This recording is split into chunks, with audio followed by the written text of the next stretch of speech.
সকাল সবাইকে। Darjeeling Ramakrishna Mission Nivedita educational and cultural centre রায়বিলার এই পুণ্যস্থানে আমাদের আধ্যাত্মিক শিবিরের আজকে প্রবলি তৃতীয় দিন। তো এই তৃতীয় দিনের শুরুতে প্রথমেই আমি আমাদের আরাধ্য দেবতা ঠাকুর দিব্যত্রয় শ্রী শ্রী রামকৃষ্ণ, শ্রী শ্রী মা শারদা স্বামীজির চরণে শতকোটি প্রণাম জানাই। মহীয়সী নারী ভগিনী নিবেদিতাকে জানাই আমার সশ্রদ্ধ প্রণাম। মঞ্চে উপবিষ্ট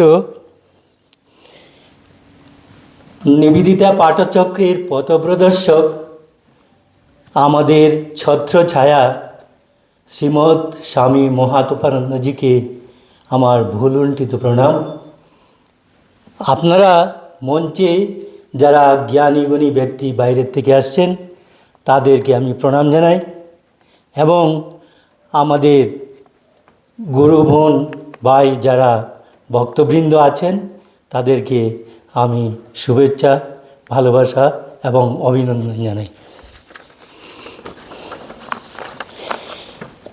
সবার বিষয় ছিল ভক্তি। আজ আমাদের আধ্যাত্মিক শিবিরের বিষয় ছিল ভক্তির উপরে। আমারটা কিন্তু একটু স্পেসিফিক। মহারাজ আমাকে দিয়েছেন, বিষয় নির্ধারিত করে দিয়েছেন, সেটা হচ্ছে নারদীয় ভক্তিসূত্র। নারদীয় ভক্তিসূত্র বলতে গেলে অনেক সূত্র আছে, সেটা অল্প সময়ে বা স্বল্প জ্ঞানে আমি বলা সম্ভব হবে না। সেজন্য আমি নারদীয় ভক্তিসূত্রর একটি যেহেতু কঠিন বিষয় সেহেতু আমি সাহায্য নিয়েছি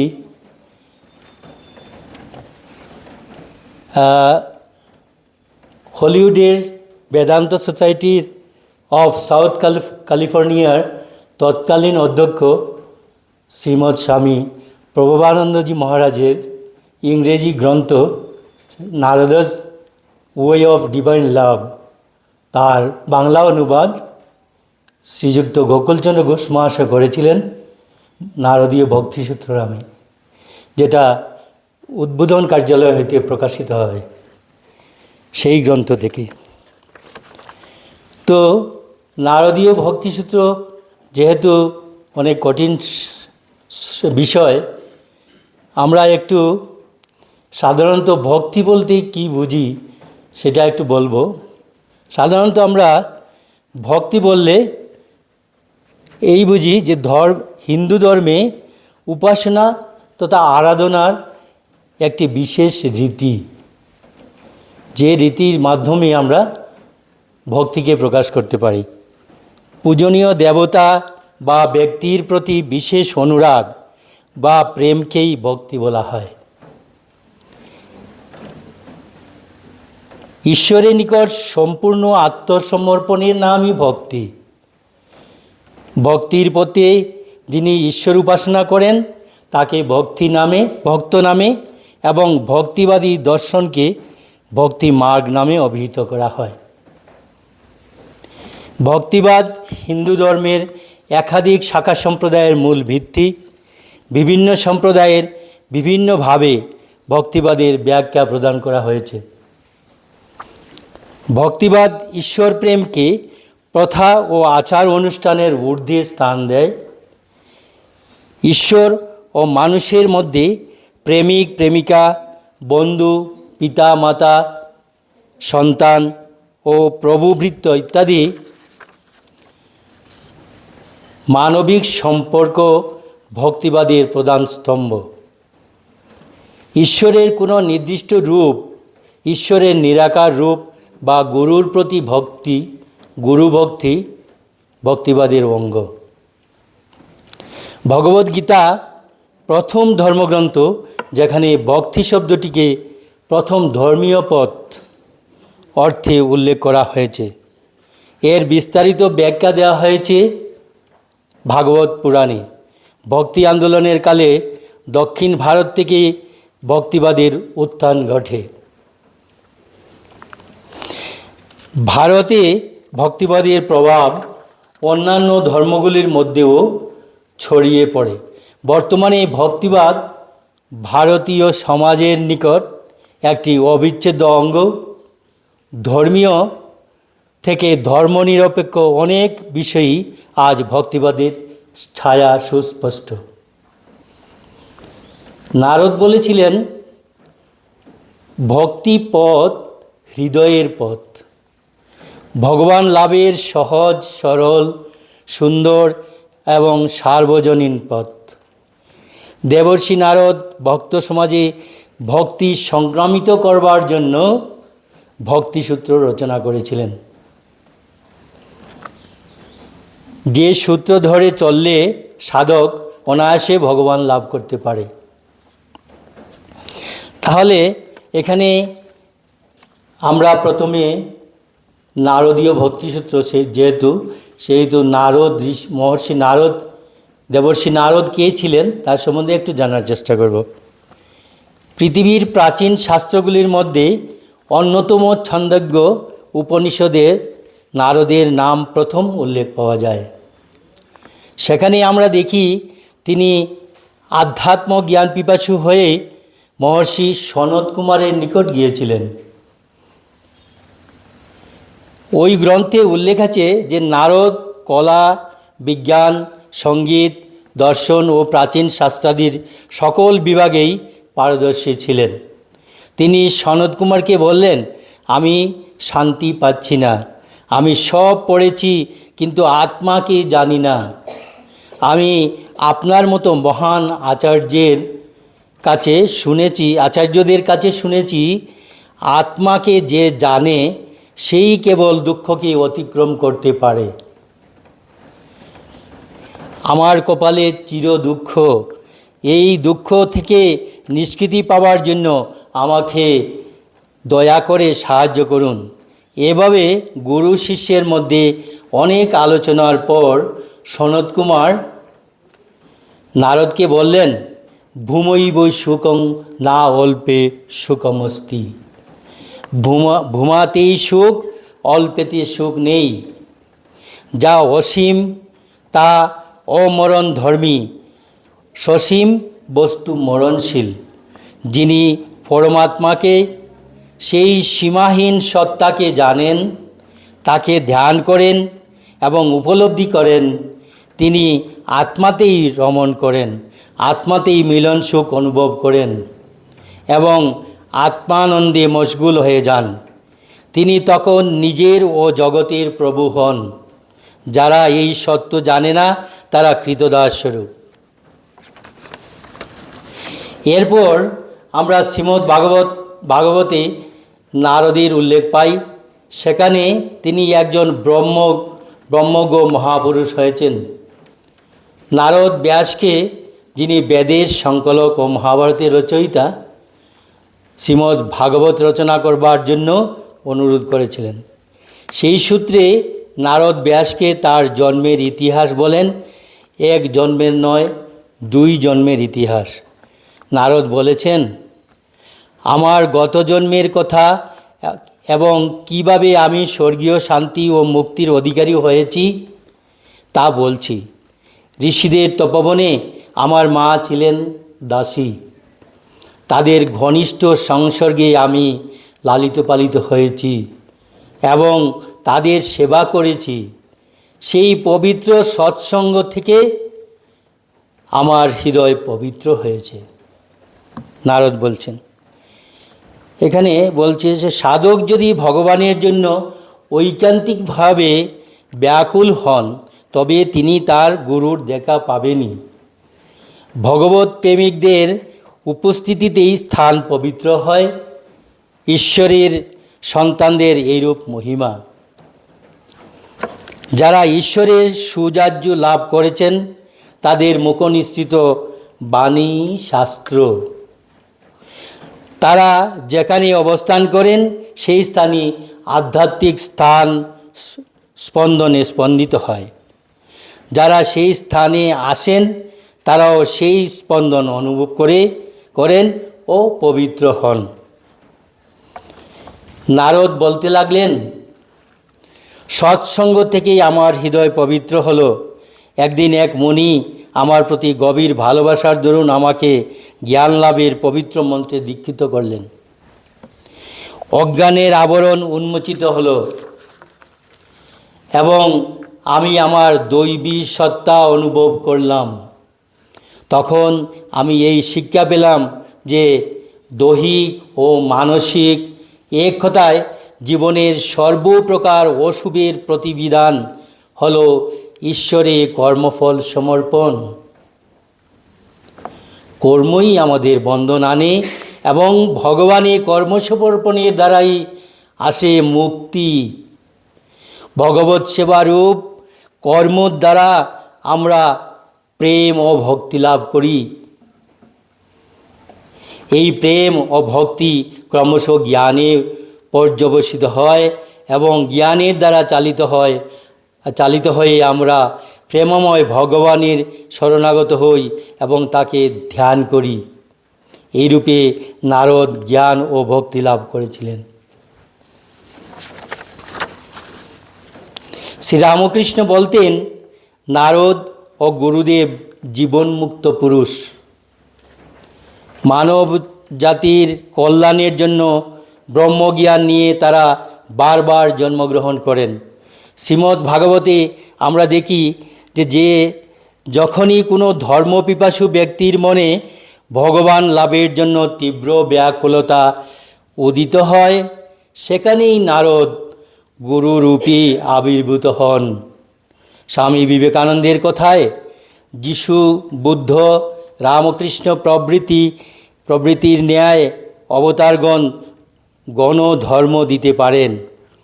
তারা কটাক্ষে বা স্পর্শমাত্রে অপরের মধ্যে ধর্মশক্তি সঞ্চারিত করতে পারেন। খ্রিস্টধর্মে একেই আধ্যাত্মিক শক্তি বলেছে। ধর্মার্থীর ইষ্টদেবতার পবিত্র নামের মাধ্যমে শিষ্যের মধ্যে বীজ আকারে এই শক্তি সঞ্চারিত হয়। শিষ্য ওই পবিত্র মন্ত্র জপ করে বীজের পুষ্টি সাধন করেন এবং ক্রমে ওই বীজ ফলে ফুলে শোভিত হয়ে এক বৃক্ষে পরিণত হয়। ক্রমে শিষ্যই হয়ে ওঠেন গুরু। আর গুরু শক্তি মানবিক শক্তি নয়। শ্রী রামকৃষ্ণদেবের কথায় এটা সৎ চিত আনন্দের শক্তি, স্বয়ং ভগবান। এবার নারদীয় ভক্তিসূত্রে আসব। নারদ সম্বন্ধে আমরা কিছু একটা জানলাম। এবার ভক্তিসূত্র, নারদের ভক্তিসূত্র অনেক সূত্র আছে। তো নারদ কতগুলি সূত্রকে কতগুলি ভাগে বিভক্ত করেছেন। সেগুলো হচ্ছে পরাভক্তি, 2 নম্বর ত্যাগ ও শরণাগতি, 3 নম্বর ভক্তির লক্ষণ, 4 নম্বর মানব জীবনের সর্বোত্তম লক্ষ্য, পরাভক্তি লাভের উপায়, সৎসঙ্গ ও প্রার্থনা, প্রাথমিক ও পরাভক্তি, ভগবত প্রেমের রূপ, নৈতিক ধর্ম ও ভগবত পূজা। তো সব তো আলোচনা করা সম্ভব নয়। তো সেই কয়েকটা সূত্র, 3-4টে সূত্র আমি এখানে আপনাদের সামনে তুলে ধরব। 1 নম্বর পরাভক্তির 1 নম্বর সূত্রতে বলা হয়েছে, অথা তো ভক্তিং ব্যাখ্যে সামহ। যারা ভগবানকে উপলব্ধি করবার আগ্রহ যাদের নেই, তাকে শতবার বক্তৃতা শোনালেও কোনো কাজ হবে না। শ্রীরামকৃষ্ণদেব বলতেন, পাথরের দেওয়ালে কি পেরেক মারা যায়? পেরেকের মাথা ভেঙে যাবে, তো দেয়ালের কিছু হবে না। হাজার লেকচার দাও, বিষয়ী লোকের কিছু করতে পারবে না। ভাগবদ্গীতায় শ্রীকৃষ্ণ ঈশ্বরের উপাসকগণকে 4টি শ্রেণীতে ভাগ করেছেন। 1 শ্রেণীর উপাসক দুর্দশাগ্রস্ত এবং সংসার যাত্রায় ক্লান্ত। তারা নিজেদের দুঃখ কষ্ট দূর করবার কোনো উপায় খুঁজে না পেয়ে ভগবানের নিকট প্রার্থনা জানান এবং তার শরণাগত হন। আরেক শ্রেণীর উপাসক আছেন যাদের বাসনা পূর্ণ হয়নি। বাসনা পূরণের আর কোনো উপায় না দেখে তারা ভগবানের পূজা করেন ও তার শরণাগত হন। আরও এক শ্রেণীর উপাসক আছেন যারা জ্ঞান পিপাসু। তারা অনুসন্ধান করেন সংসারে এই বাহ্যরূপ কি সত্য, না এর বাইরেও আরও কিছু আছে। সকলের শেষে আছে এক শ্রেণীর উপাসক যারা তত্ত্ব বিচার করেন। তারা উপলব্ধি করেন যে ভগবানকে ভালোবাসা ছাড়া বাকি সবই অসার। অন্তরের অন্তরতম প্রদেশে তিনি উপলব্ধি করেন যে একমাত্র ভগবানই সত্য এবং তার মনে হয় যে এই জাগতিক কার্যকলাপ নীরস, প্রাণহীন এবং মূল্যহীন। ভগবত প্রেমের পথ অনুসরণ করবার জন্য একটি মাত্র গুণের প্রয়োজন, সেটি হল ভগবানের অভাব অনুভব করা এবং তার শরণাগত হওয়া। যদি আমরা ভগবানের অভাব অনুভব করতে পারি, তার শরণাগত হতে পারি, তাহলেই ভগবান প্রেম আমরা ভালোবাসা পেতে পারি। ভগবদ্গীতায় শ্রীকৃষ্ণ তার শিষ্য ও সখা অর্জুনকে বলেন, অতি দুরাচার ব্যক্তিও যদি অনন্য ভক্তির সহিত আমাকে ভজনা করেন, তার সংকল্প সাধু সৎ বলে তিনিও সাধু, তিনি শীঘ্র ধার্মিক হন এবং চিরশান্তি লাভ করেন। হে কন্তয়, নিশ্চয় জানবি আমার ভক্ত কখনো বিনষ্ট হয় না। অথ ভক্তিং ব্যাখ্যা সামহ, অতএব ভক্তিতত্ত্ব বা ভগবত প্রেমের ধর্ম ব্যাখ্যা, ঈশ্বরীয় প্রেমের ধর্ম ব্যাখ্যা করবার জন্য ঋষিতুল্য গ্রন্থকার নারদ কোথা থেকে অনুপ্রেরণা পেয়েছিলেন?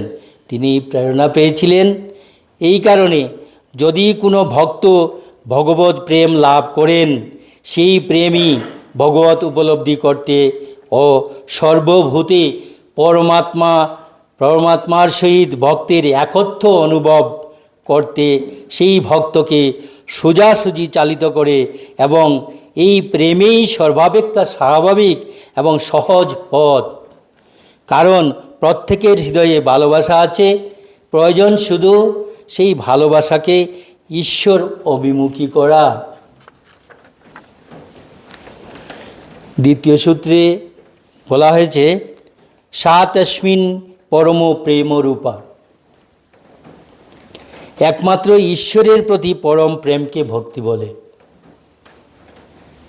নারদ এই সূত্রে ঈশ্বর শব্দটি ব্যবহার করেননি, তার পরিবর্তে ব্যবহার করেছেন অস্মিন, বা ইহাতে সর্বনাম, যা অনির্দিষ্ট ও ক্লিবলিঙ্গ। ঈশ্বর, ব্রহ্ম, আত্মা, রাম, কৃষ্ণ অথবা অন্য কোনো দেবদেবীর নাম ব্যবহার না করে নারদ কেন অস্মিন সর্বনামটি ব্যবহার করলেন? একটি কারণ এই যে তিনি তার উপদেশগুলিকে সম্পূর্ণ অসাম্প্রদায়িক করতে চেয়েছিলেন। ওই সর্বনামের বদলে এই সর্বনামের ব্যবহার এই ইঙ্গিত দেয় যে প্রকৃত সত্তা তাকে যে নামেই অভিহিত করুক না কেন, তিনি আমাদের অন্তরতম পরমাত্মা, আমাদের অন্তরঙ্গতম অপেক্ষা অন্তরঙ্গ, এবং সেই সত্তা আমাদের হৃদয় মন্দিরে ও সর্বজীবের হৃদয়ে বিরাজিত। যতক্ষণ ভক্তের আমি বোধ থাকে ততক্ষণ ঈশ্বর সাকার, তার সাকার রূপ দেওয়া যায়। ওই দ্বৈতবোধ ব্রহ্মজ্ঞানের বাধাস্বরূপ। কালী বা কৃষ্ণের রং গাঢ় নীল বলা হয়েছে কেন? কারণ ভক্ত তখনও তাদের কাছে আসেনি। দূর থেকে হ্রদের জল নীল দেখায়, কাছে এসো দেখবে জলের কোনো রং নাই। ঠিক এইরূপ ব্রহ্মজ্ঞান লাভ করলে ব্রহ্ম তখন নিরাকার। ব্রহ্ম কি তা মুখে বলা যায় না। নারদ ভক্তির সংজ্ঞা নির্দেশ করেছেন, ঈশ্বরের প্রতি পরম প্রেম, ভগবত প্রেমী মাতোয়ারা হয়ে ঈশ্বরের দর্শন লাভ করলে ভক্ত হৃদয়ে যে প্রেমের উদয় হয় সেই প্রেমকে ঋষি পরম প্রেম বলেছেন।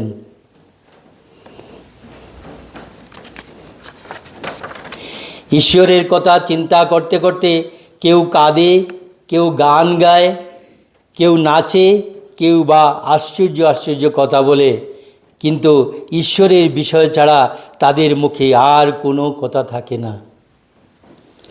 যখন আমাদের প্রতি ঈশ্বরের ভালোবাসা আমরা অনুভব করতে পারি, তখনই এই সর্বগ্রাসী প্রেমের উদয় হয়। ঈশ্বর দর্শনে উল্লাসবোধের সময় এর আভাস পাওয়া যায়। আধ্যাত্মিক অভিজ্ঞতার দুইটি অবস্থা আছে। প্রথম অভিজ্ঞতাকে বলা হয় সবিকল্প সমাধি।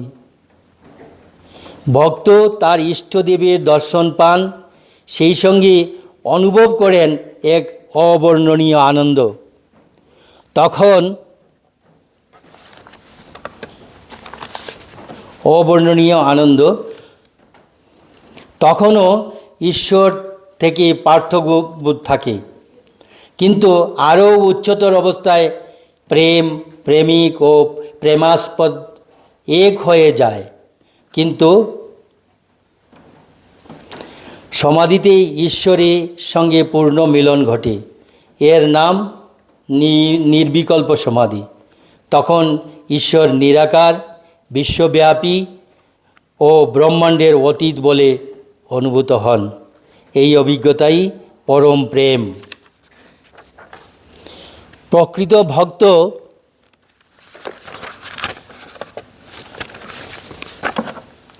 প্রকৃত ভক্ত ভগবানকে ভালোবাসার জন্য ভালোবাসেন, ও এই প্রেম দর দস্তুর বা দোকানদারির স্থান নয়। ভক্ত এমনকি নিজের মুক্তিও চান না, তাহলেও তিনি মুক্ত হন। ভগবত প্রেমের আরও একটি বৈশিষ্ট্য এই যে এই প্রেমের ভয়ের স্থান নেই।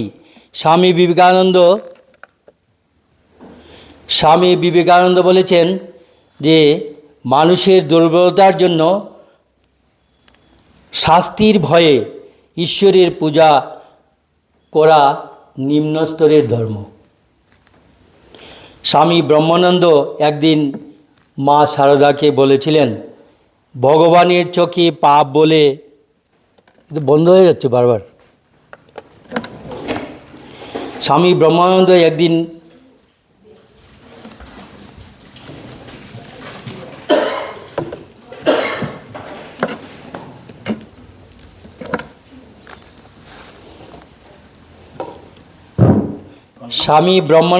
একদিন মা শারদাকে বলেছিলেন, ভগবানের চোখে পাপ বলে কি কিছু আছে?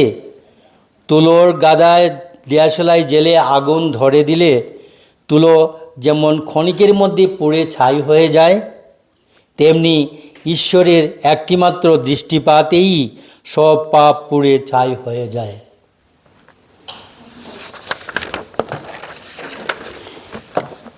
ভগবদ্গীতায় শ্রীকৃষ্ণ বলেছেন, যুগযুক্ত পুরুষ স্বীয় আত্মাকে সর্বভূতে ও সর্বভূতকে স্বীয় আত্মাতে দর্শন করেন।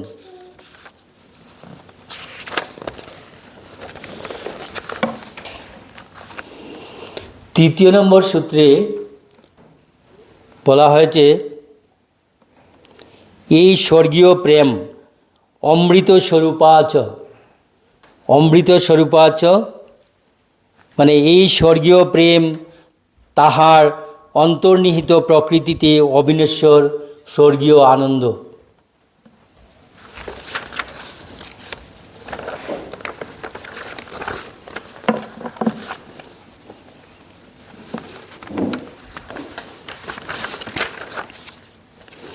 এই অবিনশ্বর স্বর্গীয় আনন্দের সত্য প্রকৃতি কি?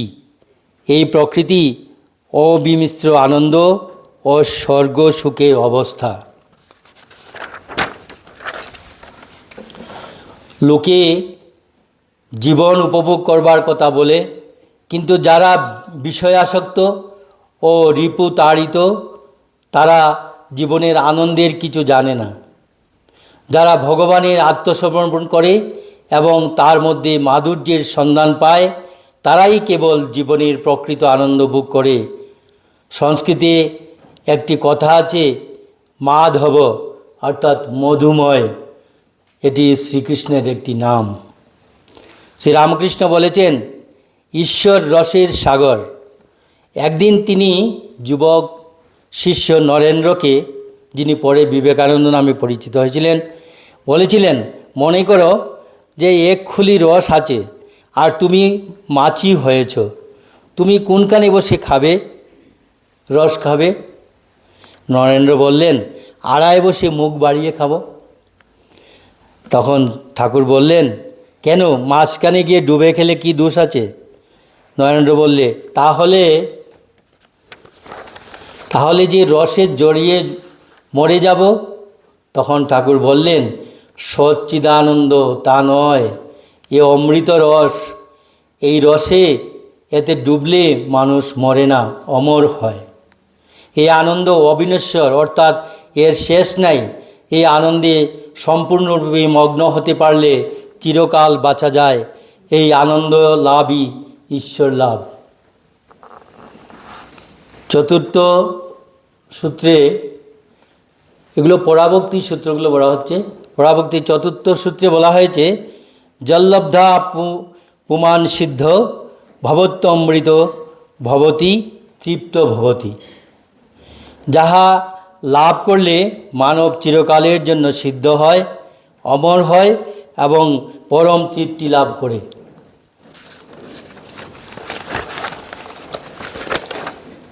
হৃদয়ে পরম প্রেমের উদয় হলে মানব পূর্ণতা লাভ করে। ঈশ্বরের সহিত একাত্মবোধ বা মানবের মধ্যে যে দেবত্ব আছে তার প্রকাশ। অজ্ঞতা আমাদের অন্তঃস্থিত ঈশ্বরের অস্তিত্বকে ঢেকে রাখে এবং আমাদের দিব্য দৃষ্টিকে বাধা দেয়। যা আত্মা নয় তাকে আত্মা বলে গণ্য করা, অর্থাৎ নিজেকে মন, ইন্দ্রিয় ও দেহ বলে গণ্য করাকে অহংভাব বলে, এবং এটা অজ্ঞতা। এই অহংভাব যখন বিলুপ্ত হয়, তখন অন্তঃস্থিত প্রিয়তম ঈশ্বরকে আত্মা বলে উপলব্ধি করা যায়।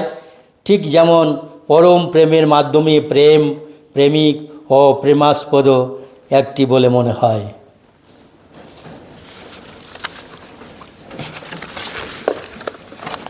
উপনিষদে আমরা পাঠ করি, যখন কেউ আত্মজ্ঞান লাভ করেন তখন হৃদয়ের সকল বন্ধন ছিন্ন হয়, সকল প্রকার সংশয় দূর হয়। এরূপ লোক জীবনমুক্ত। প্রকৃতপক্ষে আত্মার জন্ম বা মৃত্যু কিছুই নেই। আত্মসর্বদর্শী, আত্মা সর্বদর্শী। তিনি কার্য নন, কারণও নন। এই প্রাচীন আত্মা জন্মরহিত, মৃত্যুরহিত এবং অবক্ষয়হীন। শরীর নষ্ট হলেও আত্মা বিনষ্ট হন না।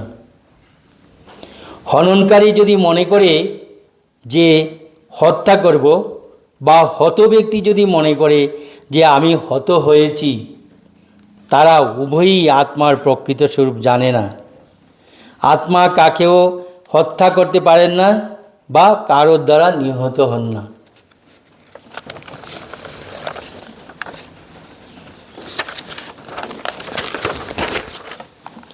আত্মা অশব্দ, অরূপ, অস্পর্শ, মৃত্যুহীন, স্বাদহীন, এক সনাতন।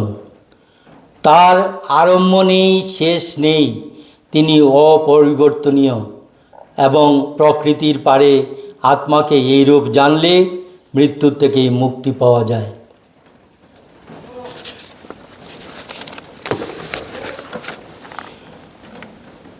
শ্রীরামকৃষ্ণদেব প্রায়ই বলতেন, যখন কেউ সিদ্ধ হন, পূর্ণতা বা ভক্তিপ্রাপ্ত হন, তখন তিনি সিদ্ধ আলু বা পটলের মতো নরম কোমল হয়ে যান।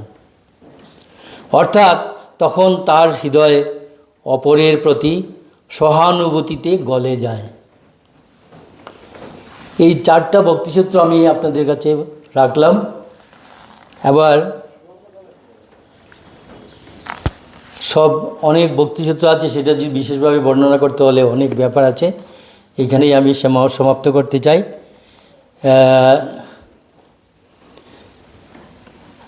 যা লাভ করলে মানুষ, ভগবান ঠাকুর বলেছিলেন, যা লাভ করলে মানুষ অমর হয়, অমৃত ভবতি, মানুষের অমরত্ব লাভ হয়, সেইভাবেই আমাদেরকে চলা উচিত। তো এখানেই আমি শেষ করব, ভুল ত্রুটি হলে মাফ করবেন। নিরঞ্জনং নিত্যমনন্তরূপং ভক্তানুকম্পদিষ্ট বিগ্রহং বৈ ঈশাবতারং পরমেশ্বরমিদং তং রামকৃষ্ণং শিরসা নমামি।